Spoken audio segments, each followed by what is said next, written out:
आदरणीय दर्शकबिन नमस्ते। यति बेला यहाँहरूलाई हाम्रो सिआरपी ब्लगमा स्वागत छ। आजको भिडियो भिन्न किसिमको रहेको छ। यो हरियो घाँस देख्नु हुनुहुन्छ हजुरहरूले। यो हाम्रो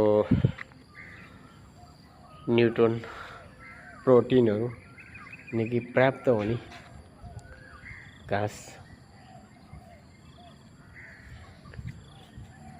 गाईबस्तुहरूको लागि यो घाँस अति उपयुक्त हुन्छ। गाउँतिर विकासी घाँस भनेर पनि भन्ने गरिन्छ।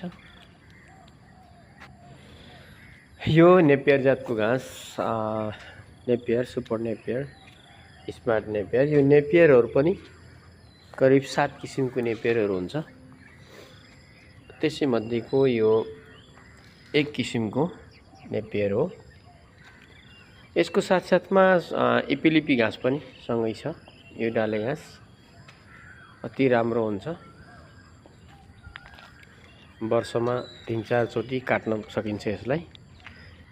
यस्ता राम्रा घाँसहरू लगाउनुहोस्। दिया बाख्रा सहज तरिकाले पाल्नु होला।